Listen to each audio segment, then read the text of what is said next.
Good morning and thank you very much for joining us. I am Iyori Folare alongside Asuko James. Good morning, sir. Good morning, Nigerians. Okay, indeed. Well, first of all, today is the 22nd, and that's a date we've all, well, most people have had in their political diary, because in Edo State there will be shadow, election to see who indeed will be the APC candidate. A bit of turbulence in there, right? How'd you take it from there? Yeah, exactly.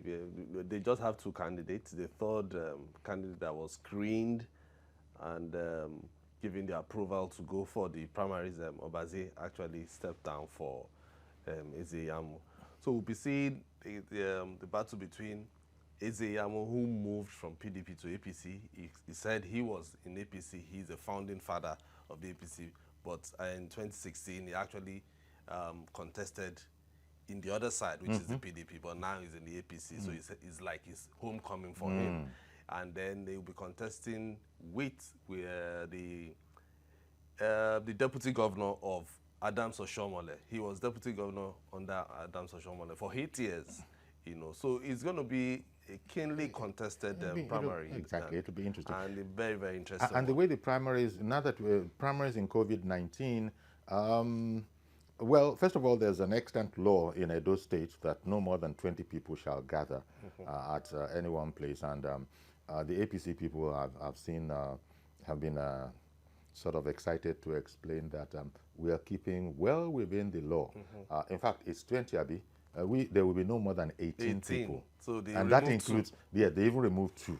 So there will be no more than 18 anywhere, which includes all the officials, though, yes, at any one time. Yes. Okay. Well, our man, Ayo Zubaku, is in Edo State, and we'll be linking up with him shortly. So we'll be returning to this subject matter.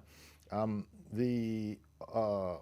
did we mention in there, or wasn't it necessary, that the sitting governor that was elected on the platform of APC has now decamped to resign his commission, if that is the way it is expressed, moved to APC. Defected. So he's not defected.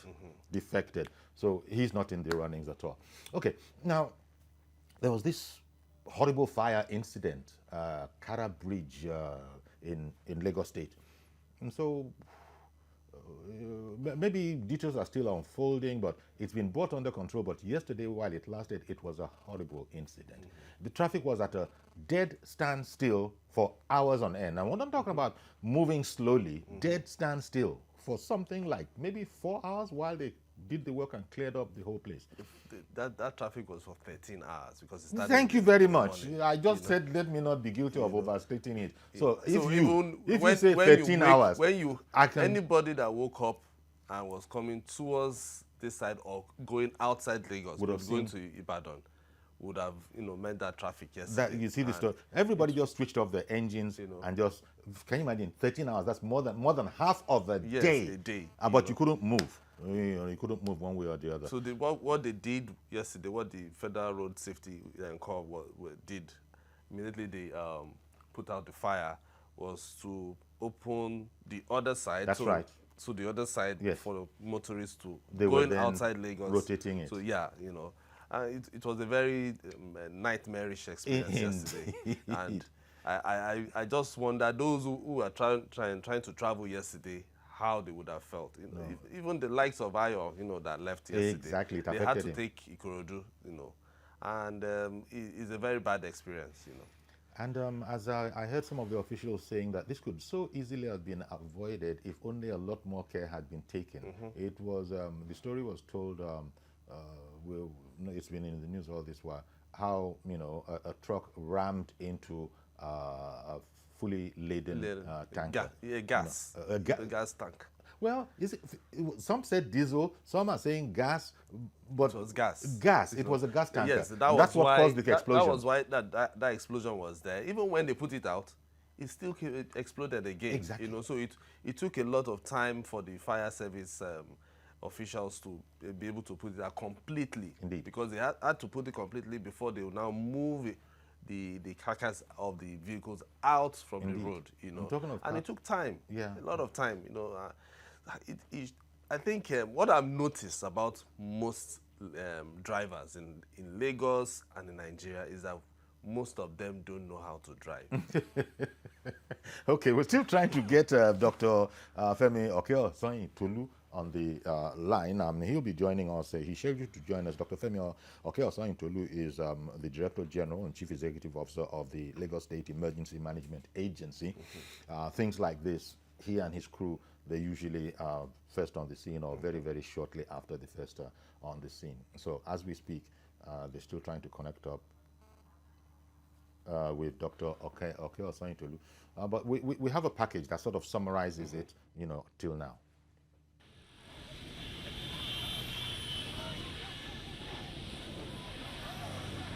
A moment of chaos as we all ran for safety, away from the gas explosion that has claimed the lives of 2 persons.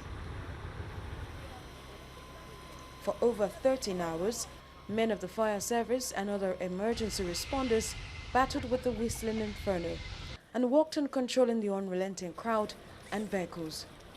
It involved 4 articulated vehicles. 2 are carrying 33,000 PMS and 1 is fully loaded with gas. So you can see the combinations of what we are facing. The unfortunate thing is that this thing could have been averted, because what we could infer is either the man got distracted or there's fault in his vehicle that made him to lose control. This is not the first time an accident like this is happening at this point, but the impact is felt mostly by commuters along the Lagos-Ibadan Expressway. I've actually spent 2 hours on the road, just a journey of about 10 minutes from Arepo down to Bega here. And I still have to drop at the middle of the road just to take bike. And bike has to stop us here. We are trekking down to Bega. The bike I pick before this fire point, I pick it at 500. The other man also pick it at also 500. So 2 of us pay for 1,000 naira for a bike for our coming. So although it's very unfortunate, but notwithstanding, for this place and this very environment, this between Lagos and Ogun State, there's supposed to be a fire station at this very place. And the fire station should be so mobile. Since 2013, the Lagos-Ibadan Expressway has gone through phases of rehabilitation. An accident like this could cause more damage to the road. Based on professionalism, we drew the attention to the recurring crashes on this very spot, especially with high rate of fire. So Julius Berger has promised to carry out integrity tests, but in the meanwhile, all the wreckages will be packed properly and it will be condoned off so that it won't create additional incidents. Although the obstruction has been removed from this stretch of the Lagos-Ibadan Expressway, the fire incident leaves in its wake a polluted environment, a potential damage to the road, and a harrowing experience for commuters. Sarah Ayeku, TVC News, Lagos. Okay, thank you very much to our reporters out there. Talk about people being on the front line. Our reporters have to go there because everybody else wants to know what's going on. And so you have to go there, and you saw that it can be crazy sometimes. Same thing with COVID-19. For momentarily, COVID-19 has been shifted just momentarily while we deal with other kind of stories. And as you were commenting, the roads there, I saw some people trying to clear the roads. In fact, the roads were so hot at a certain time, they thought it would pose, a threat or a danger. That bridge has to go through integrity test, just like they said. Thank God Julius Berger is the one working on that portion of the road, so they need to check how that bridge can still sustain itself for a very long time. Because this is not the first time something like this, the crash like this is happening. So, and it's always that Kara Bridge, all the time, Kara Bridge. All the time. In fact, when you if you had first of all Google, if it's not Kara Bridge, it will be $100. Yes, that axis, and you find that you have to be very careful to see that this particular Google entry is about 2017, not 2020. So it's like periodically there will be incidents there. When we get Dr. Femi Okeosoyin Tolu, he'll probably tell us, where we are in terms of the clearing up. I didn't know that traffic would begin to move this freely as it has, but then that's testimony to the round-the-clock work that all those. It was a combination of agencies. Yes, that it's came even together. both with Federal Ogun and Lagos. and states, yeah. they all came together. In fact, there are videos of it. At one place, people were shoveling up debris. Now, of course, they want to go to the cause. What caused all of that? I was saying that it's been noted by one of the officials on some of our, programs that, look, if only people had been a bit more careful. I think one official was theorizing that either there was a fault with his vehicle, that is the truck that runs smack into the gas tanker, or was distracted. Yeah, or maybe he was distracted. That was what he was saying. No doubt they'll have to get to the bottom of this, because you can't. How do you quantify this kind of damage in cause and then lives as well? And it seems to happen periodically. Well, nobody's talking about that for now. People are being so careful about casualty figures. I think we've heard about 2 people. Two, depends on.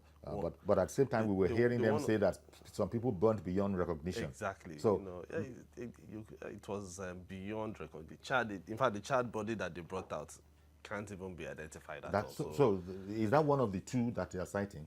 Yes, it's going to be one of the 2. It was well. a very horrible experience yesterday. Oh, well. Okay, so we're waiting to connect with our man, Ayo Zubakun, in Edo State, and so you can tell us the state of preparedness for the shadow election, or primaries, as we call them locally, the primaries that will be going on there, to find out who indeed will be flying the flag of APC. It's the 2 people. Eze Yamu, Osage Eze Yamu, and Pius Odubo. Indeed. Yeah. Okay. And then the other thing we shall also be talking about, this morning, is it's like the kind of story that we heard coming out of Ghana, that our commission, our high commission over there, had been attacked. Now, when I say attacked, I use the word advisedly. Look, if you demolish a building within the Nigerian, consulate there, that has to be an attack, right? And that doesn't usually happen. It doesn't happen that a country's consulate is violated in that. I just changed the word from attack to violated. But you know what? You can see where I'm going with this. The point is, aggression was brought to bear on it was Nigeria's asset in Ghana. Now, we're going to wait to find out what the details are. But I know that if anything tried to threaten Nigeria, Ghana's assets in Nigeria, our folk wouldn't allow it. Our authorities, our police people wouldn't allow it. Yeah. So we need to be very, very careful here. They've put out a statement. I hope it's a genuine statement. I hope it is, not something that they just come up with, on social media. But Ghana has said that it is investigating the alleged invasion. No matter how alleged it is in violation of the Vienna Convention on Diplomatic Relations of 1961. So exactly. So they need to, once the host state has the receiving state, the host state has a receiving state in his own country, it has to protect everything that concerns That's what I thought. Everything that concerns the receiving state has to be protected by the That's what most state. normal... So that is what is in the convention. That's what most right-thinking members of society, global societies, will think. So we'll find out what exactly... Well, I'm not sure that we'll find out what exactly went wrong, because we can see what went wrong. Exactly. Our embassy was attacked over there. That went wrong. Now, what are the factors? What are the investigations? We'll return to that matter. In the meantime, Ayo Zubakun, I understand that we can connect with him now. Man, Ayo Zubakun in Edo State. Good morning, Ayo. Good morning, Yari. Great to see you. You managed. You crossed all those state borders because you're on special duties. Tell us about the preparations for today's primaries. It's no longer a preparation. The process is on. This is Akpana local government. That is in Etsako West. Now, this particular polling unit is very significant because this is the ward headquarters of the Ward 10. And this ward is famous in the sense that this is the ward that purported to have suspended the national chairman of the All Progressive Congress, that's Adams Oshomole. And out of 21 members of that ward, 7 people actually gathered together in suspending Adams Oshomole. But days ahead, we now have 14 people coming together in this ward. Say out of 21, they have 14, and they come together to say that they've lifted that suspension, that suspension was never there, and they have lifted that suspension. And if Adams Oshomole is actually going to exercise his franchise today, he would have done that here. So I think they are still expecting him. And this is the ward headquarters, and this is Akpana in Uzuri in Esako West. So his village is just the next village to this place, but this is done in his ward headquarters. And one thing that is very interesting here, these people are excited.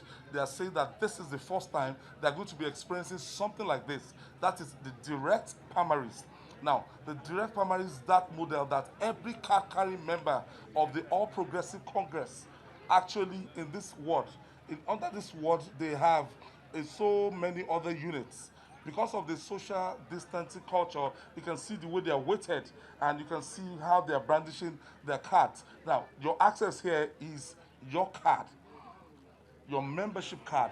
Once you have this membership card, you are allowed, and they are counting them, and you can see the way they are counting them.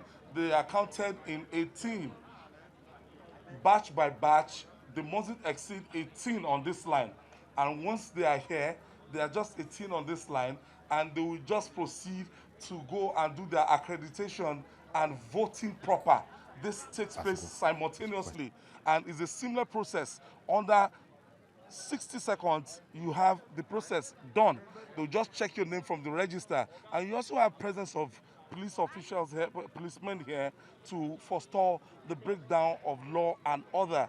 And I've seen a lot of people, they started this process like 3 hours ago. I've seen a lot of people, they've been coming in, going, and there are officials outside there to make sure that the people that will enter this arena at any given time, that they don't exceed 18 in number. And once they are just 18, they will allow them to exercise the franchise, check your name in the register, and if you're a card-carrying member of the All Progressive Congress, that will give you the opportunity to choose a candidate of the All Progressive Congress ahead of the September 19 governorship election here in Edo State. And they are so excited that this is the first time they'll be given such opportunity. Since 1999, most political parties, they've adopted the indirect primaries. It's a delegate system that you choose representative. This area, Akpana can choose like 3-4 representatives, their ward chairman, to go and choose whoever becomes the governorship candidate at the state capital. But this is different. This is coming to your domain. It's like the main election. You don't have to go to the state capital. We drove 4.5 hours from Benin City to Esako West here. This Akpana, it took us 4.5 hours to actually get here. So it's kind of far. It's kind of difficult for everybody to access Benin City through this place. So they've simplified it by this direct primary, making sure that their vote count, that once you're a member, you're a card-carrying member of the All Progressive Congress, and you can actually prove it that you're a card-carrying member of APC, you can actually exercise your franchise and choose whoever will represent your party come September the 19th. How, well, first of all, this is quite interesting. No wonder you said it's beyond preparation. The process is actually on. For the past 3 hours. Oh, yes. For the past 3 hours. So from Yes. around 7, between 7 and 8, they started. They started quite early. They started quite early because, the people that are involved in this particular process, they are not members of the Independent National Electoral Commission. They are party agents sent by the party headquarters, and they've gotten here before today. Okay. And the logistics and everything is just the party register, all they needed to get to be able to go ahead with this exercise. But they also have an observer from the Independent National Electoral Commission here to actually observe the process. So it's not that process that involves INEC, that they have to get ballot boxes, ballot papers, and some other cumbersome process. But this is, you can see the presiding officer is actually a member of the All Progressive Congress here. I don't, maybe from Edo State, but maybe from the headquarters. But I know it's an intra-party thing, so that makes it easier, Yori. And now 18, the number 18, that is below the 20 that the law in Edo State stipulates there shall be no more than 20 people gathered in a place. And now it looks like APC said we'll go one better, we'll do 18. Yes, Yori. The All Progressive Congress, they are mindful of that state law. They are mindful of the protocols of the NCDC saying that we should not allow large gathering. So it has been streamlined. The state law actually gazetted 20. So they are saying that, okay, we are going to give or take. This is going to be 18. And we have policemen, security officials, party officials manning the entrance of this place. So you are not going to have access to this venue. You can actually see them. You are not going to be given access to this venue if you will not be counted. And at any given time, once this set of 18 goes, another set will be allowed to come into this venue. And that has been the way organizing I was just curious. Direct primaries. I was just curious. How many sets so far have you witnessed, changing, since about 8 o'clock when they started? Okay, Yori, let me show you the direct process now, and you will have a better idea. Somebody is trying to vote now.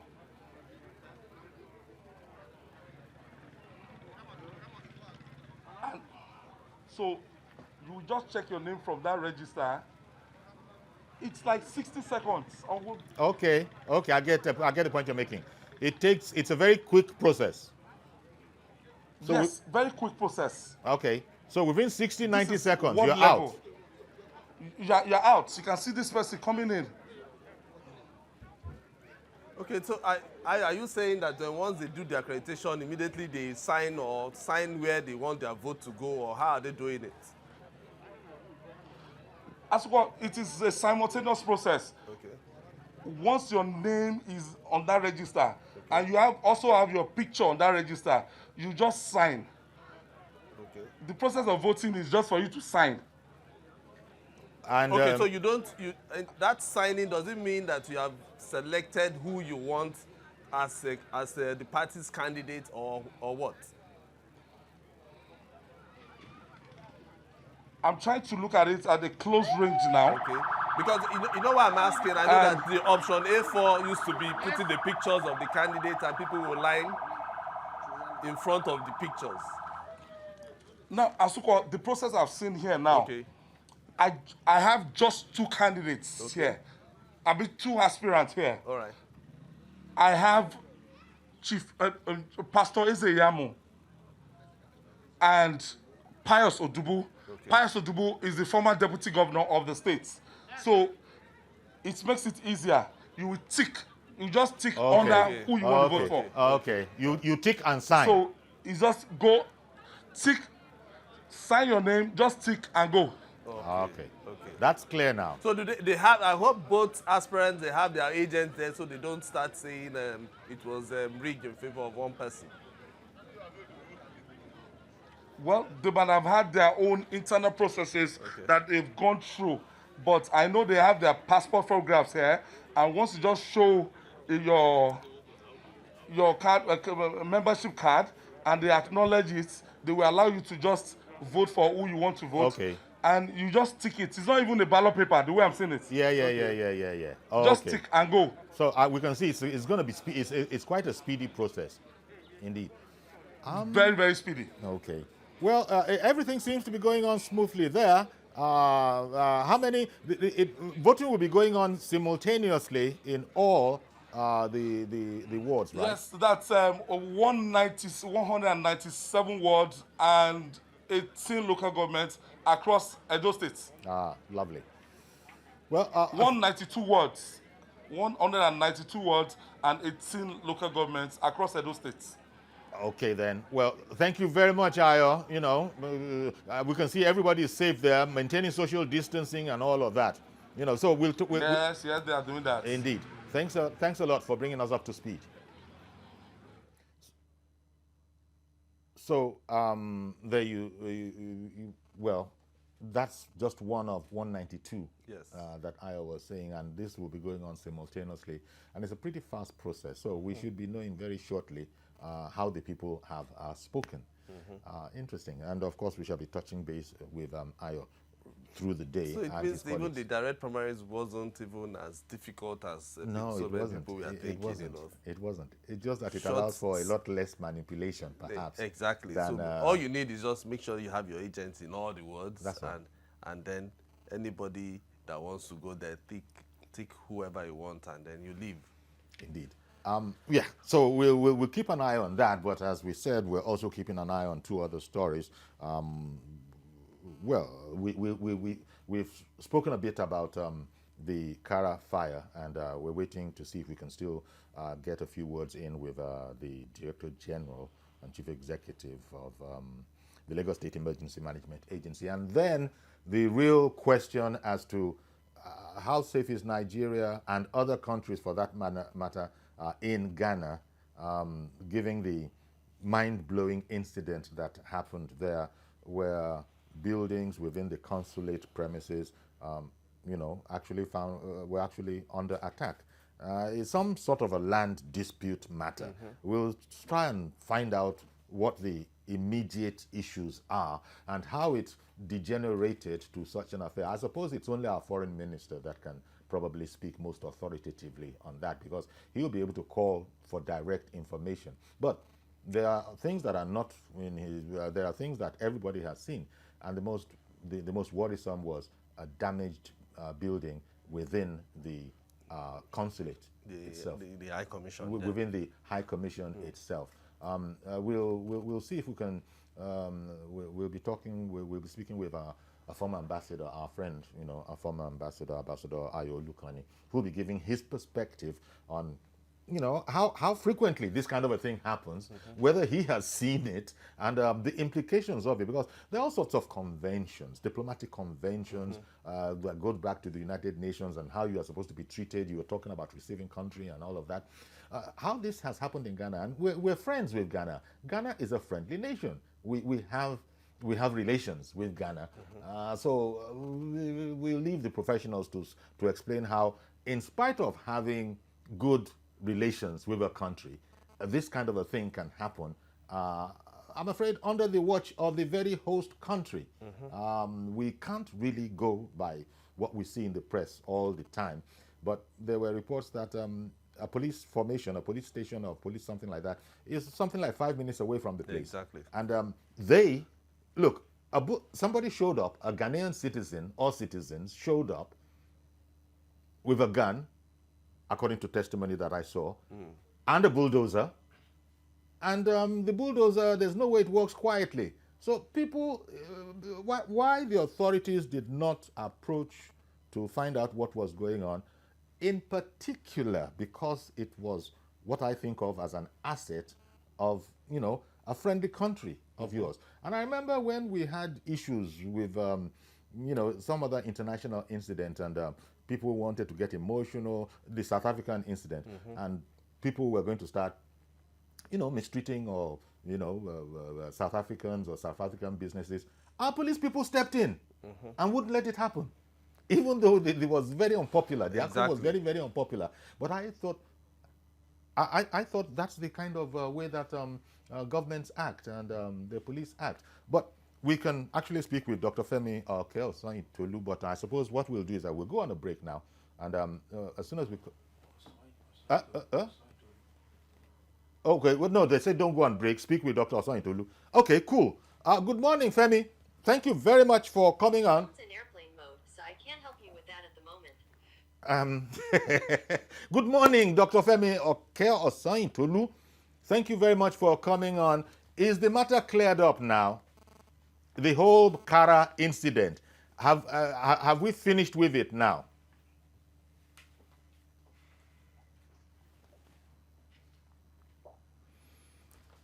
Okay, I can see there's a difficulty in getting us. I wonder if you can hear now. I was asking if the whole matter has been cleared up, if the debris has been cleared, if the place is now open to traffic. I just wanted your sort of summation of the successful conclusion of this operation? Well, the key thing in that it occurred yesterday at 2:10 a.m. and by 3:30 p.m. we've cleared everything. We've cleared the debris. We've moved the vehicles that were involved from the way, and it was a teamwork, and we are very aggressive about it. Our response was swift, prompt, effective, and efficient. Have you decided on the figures of the casualties? How many people actually perished in that incident? Or were we lucky to get away with none? Yeah, we were lucky in the sense that there are 2 casualties. One was seriously injured, but we saved the motorboy alive. We recovered 2 bodies. One body was intact. The other one was charred, highly burned. Beyond recognition? Yes. Oh dear. Well, it was so unfortunate. When I imagine investigations have begun already to find out how this happened, what the cause is, if there's anybody at fault, and those kind of things that usually happen following this kind of an incident. Okay, from the preliminary report, you will discover that clearly, from we as emergency responders, we discovered that it was a reckless way the drivers were driving, the drivers of the articulated vehicle.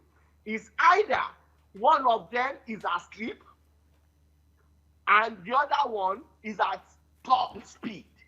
And that is what led to the collision. When we talk about... they were carrying highly inflammable substances. What we dealt with yesterday, we dealt with 66,000 PMS and a lorry laden with cubic of gas. So what you're saying then is that these articulated vehicles, which we locally refer to as trailers, those one trailer of PMS and one trailer that was a gas trailer, if I'm getting it correctly, are you saying that those 2 collided? Yes, we have 2. We dealt with 4 articulated vehicles, 2 trailers with fully load of PMS. Okay. Which means each one of them is carrying 33,000 PMS. Okay. And we have a fully loaded articulated vehicle carrying cubicle of gas. Then we have a tipping toe tipper that were involved in the incident. I see. That means the 4 vehicles, and somehow yes, all of these vehicles we've seen footage of the gas canister trailer, if that is what it is called properly. Was any vehicle, could they be saved or could they be salvaged, or did all these vehicles perish? Please come again. Were you able to save any of these 4 vehicles, or did they perish in the inferno? We are able to save the gas vehicle that was carrying the gas. I see. But the beauty thing in there that we need to appreciate that our emergency response was swift, prompt, effective. We are able to curtail the fire from spreading to the other lane. Okay. It could have spread. Within the short time that the incident occurred at 2:10 a.m. And we activated our emergency response as quickly as possible. We are able to curtail the spread of the fire to other sides of the road. Okay. And we are able to alert the citizen around that area what is going, so that they should not panic. Were there any? It was a quick one. It was indeed, and indeed, if it is my place to do so, I would extend our congratulations. But did you experience any difficulties? There are some reports about firefighting professionals having to you know, go back to base to get more water and then come back again? No. You see, it is strategic. It is strategic. We move in with 8 firefighting equipments. So when one is fighting the fire, the other one will move backward. And we move in with heavy duty equipment, sophisticated equipment, more than 10. Okay. So you can see that I coordinated the response. You can see that the response was effectively and efficiently coordinated. And you were able to move heavy equipment. I mean, some trucks were laden with flour, I understand, as our reporter was telling us earlier, and that when the more you fought with water, it made the flour soggy and heavier and probably more difficult to evacuate. But you overcame all of those problems. Definitely. And you can see that, look at the time the incident occurred at midnight, which means the visibility was a little bit poor. And despite the fact that we are handling a very inflammable substances, 19 were able to overcome all the challenges. Okay. So, sir, I want to know why is it that that Kara area is always prone to accidents? Well, you see, let's look at the causes really. It is not the Kara area. It's the attitude of the driver. It's the recklessness of the driver not be able to maintain their vehicle. And not only that, not ensuring that they are fit to drive at that time. Because if you look at the impact of that articulated vehicle on the other vehicle that causes the main problem, you will discover that it was from the back, and you will see clearly that the other driver is either one is sleeping, the other is driving at a top speed. Well, Dr. Femi Okoye-Osoyintolu, I'd like to thank you very much for making time, because I imagine you're still busy on this project, but thank you very much for coming to update us. Thank you very much. Okay then. All right. Whew. Well, thank God for, you know, as Dr. Osoyintolu was saying there, they were totally in charge. He directed it personally. Exactly. And there was no time when the whole matter was slipping out of. And he particularly called our attention to the fact that it might have spread, you know, but for, you know, professionalism and equipment and his men. Every sophisticated equipment. Indeed. As he put it. Okay, the other thing is our final story is the Ghana story. We don't know as much as we'd like to know about the matter, but do we have Ambassador Olukoni on? Good morning, Ambassador. Not yet. Okay, we don't have him on yet. Because I wanted to go over the same matter, which is that I think we don't know stuff, but we can see that damaged building. Yes, and that's in Nigeria's territory, albeit within Ghana. Yes, exactly. I hope the ambassador will come. Yes. But what we should know is that land was ceded to us in 1960. Let me just do a timeline. Yeah.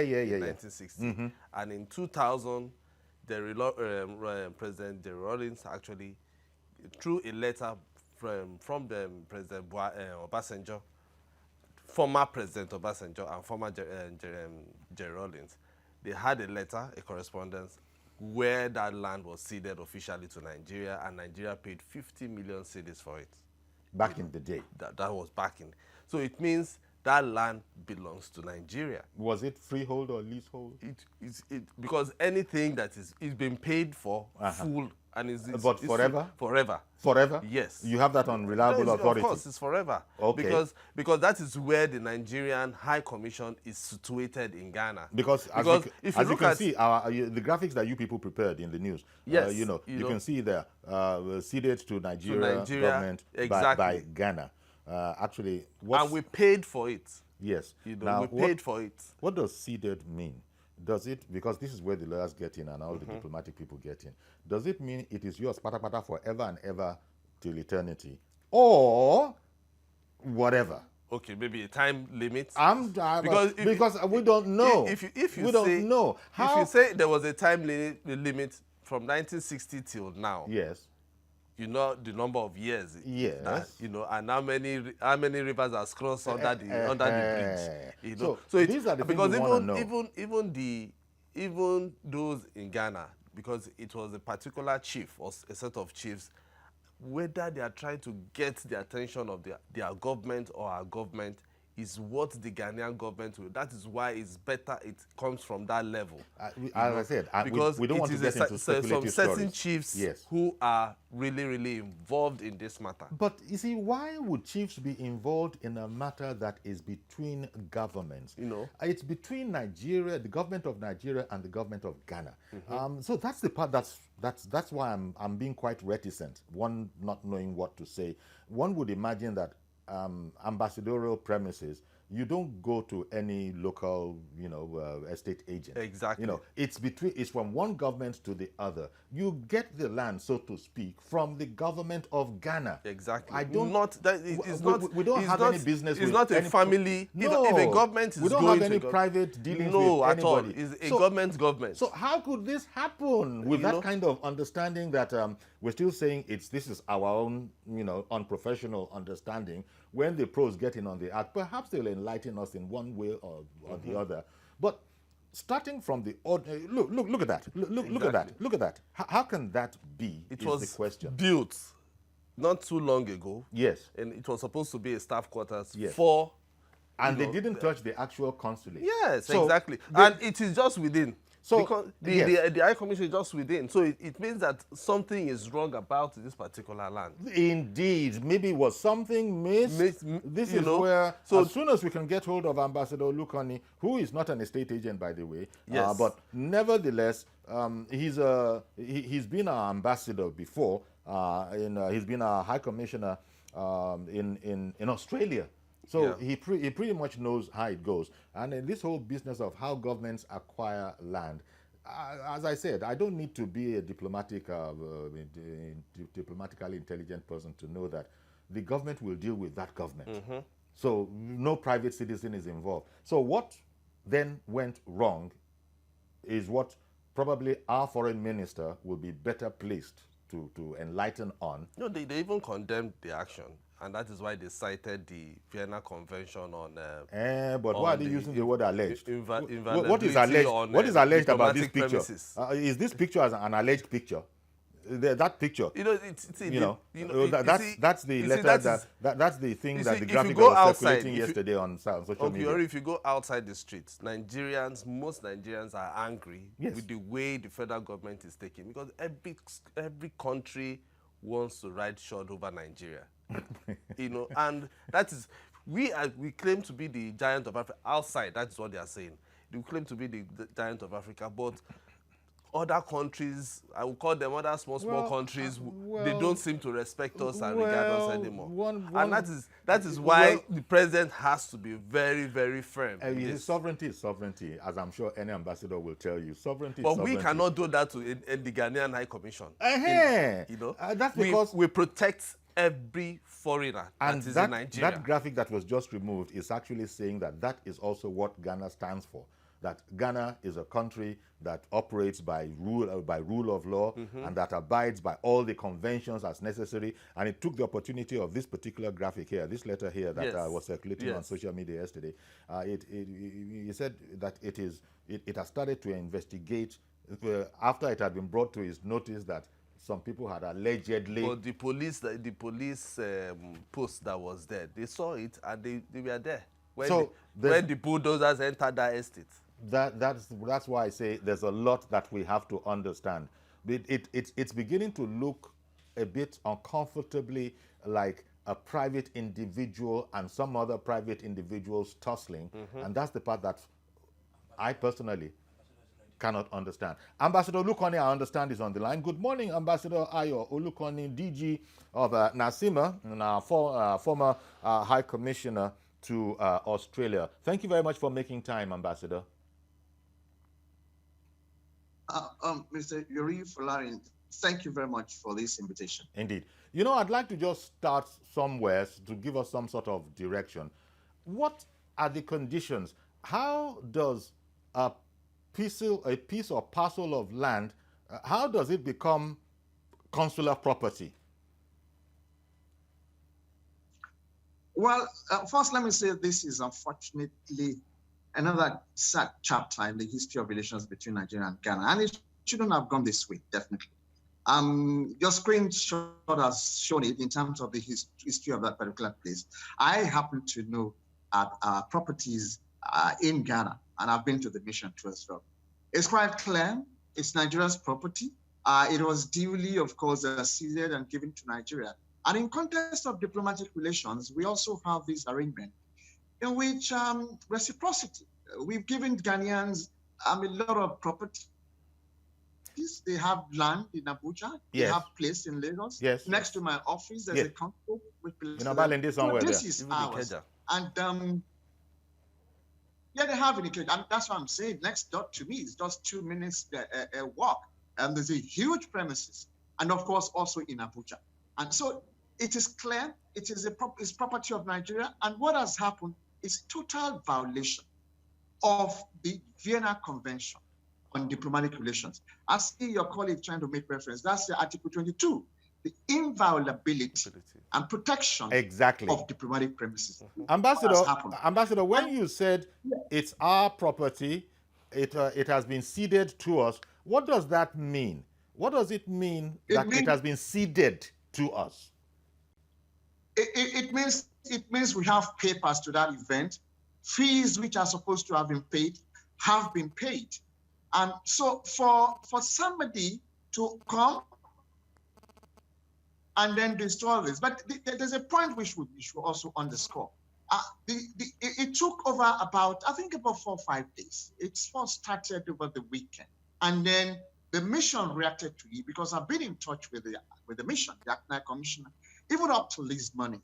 And the alerted Nigerians, the alerted Kenyan security agencies, who one way or the other turned blind eye to it until subsequently they now arrived with huge bulldozer machines. So implicitly, the Ghanaian state failed in a way because security apparatus of state are supposed to protect diplomatic premises. Like I said, take for example in Nigeria, we have a section unit that protects the Nigerian police force that protect diplomatic premises.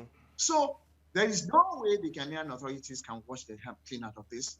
The only way out is, of course, in international relations and diplomatic law, that prompt, effective, and adequate compensation for that.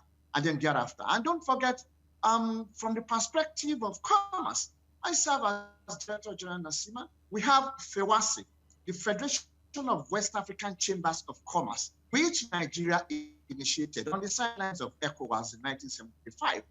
And it was that outfit, we worked closely with Ghanaians to ensure that our private sector, so that ECOWAS and networking protocols will make sense to people who want to engage in commerce. Nasima's president is now the president of FEWAS, the Federation of West African Chambers of Commerce. How do you want us to be talking about commerce, netting, coming together to defeat COVID-19 in this context?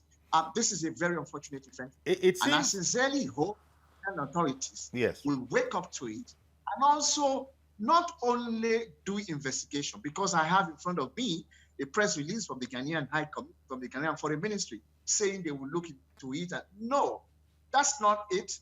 Indeed, I expect that maybe the Ghanaian Foreign Minister will hop on the next flight, get clearance for a special flight to fly into Abuja so that he can come and talk. And I'm sure, of course, this morning as I speak to you, I'm aware the Ghanaian High Commissioner too has also been summoned to the Foreign Ministry. Exactly, because I was going to ask that this is the kind of situation where ambassadors and high commissioners are summoned to come and explain. But that matters got this far gone and are this bad, and we have this evidence of violence against Nigeria. It's pretty unusual, would you not say? it's pretty unusual between friendly countries, unless, you know, my diplomatic knowledge of our relations is very wonky. I thought that we were in very good relations with Ghana. Certainly, we're in very good relations with Ghana. There's no doubt about it. If you look at the history of our two countries, our forebearers, if you look at when West Africa itself was burning, it was Ghana and Nigeria that went on in terms of ECOMOG to also ensure peace in countries like Liberia and others. And also, at the end of the day, the ECOWAS trade and liberalization scheme itself, between us, Nigeria and Ghana are the head of it. So we have close relations, definitely, no doubt about it. But, you know, even like in any marriage, occasionally, you know, difference between husband and wife, but there's a way they settle it. If I can give you a good example of how close we are. When I served in Tel Aviv in Israel, and the Ghanaians were opening their diplomatic mission, the first place they came to was the Nigerian embassy to say, hey, we are here. Please, we need your help to be able to settle down in Israel. I served also when I was in Australia on the mining sector. Myself and my counterpart, Ambassador Paul Essel, work closely together to ensure that, look, listen, our resources, Okay, the thing is failing there, but, you know, that's our foreign minister there. You know, he's saying that it's a clear violation of the extant provisions of the 1963 Vienna Convention, and that's according to our minister there, our minister on inviolability of diplomatic privacy. Yes, inviolability. You can't do that. So I expect that you know, is Ambassador back? Yes. Okay, Ambassador. So maybe even what Onyema has said already is giving us some sort of an indication, because I started off by saying, what are the conditions that would make a place a consular space that you cannot violate? And you said it's been ceded to Nigeria. Are there papers that expired and that we somehow missed the ball and didn't renew? I mean, there must be some sort of an explanation, because Nigeria's premises over there will not be a function of Nigeria and some private individual going into negotiations. It'll be, correct me if I'm wrong, sir, it'll be between Nigeria and Ghana. Let me tell you, because like I said, from our perspective in Nasima, we thought we should also look completely to ensure that things are sorted out quickly.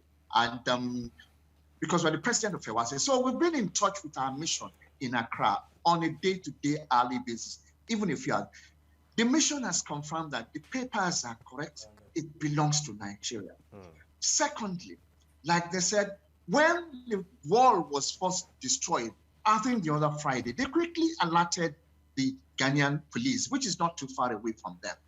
And why the police did not take enough action is left to them. That's the mystery. Subsequently, of course, that's the mystery right there. Well, I think you know, they said the figures after 6 is more than 7. There must be something which the Ghanaian authorities know, and they must, like they said, looking the other way. And that's why I'm saying the issue of state responsibility also comes in this case. Indeed. Implicitly, that the Kenyan state itself is through the act of omission of its agents is also responsible in this particular case. And that's why I'm talking about the effective and adequate compensation. And then your question of people-to-people relations, in FEWASE, we're also looking at issue because we don't want events like this to derail the relationship, and not only between Nigeria and Ghana, but also between the West African sub-region, in which our regional effort and coordination. Okay, Ambassador, I want to thank you very much for making time out of your busy schedule to sort of, you know, make this a bit clearer to us and give us some assurances that we were already beginning to have, that it is Nigeria's land. It was ceded to Nigeria. And we have the papers. And we have the papers. And to the best of our knowledge, nothing has expired. Okay, the High Commissioner has a lot of explaining to do. They need to compensate. Oh yes, they have to build that place again. And a more beautiful, befitting one for that matter. Thank you very much, Mr. Ambassador. And that's where we'll bring it to a close today. Pending, we'll keep our ear to the ground, because I'm sure there's more that's going to come on this whole matter and Nigeria is waiting with bated breath to hear how this kind of a diplomatic desecration actually happened. Please join us tomorrow for a fresh edition. I am Yori Folari, alongside Asukwa James, and we're saying be safe. See you tomorrow.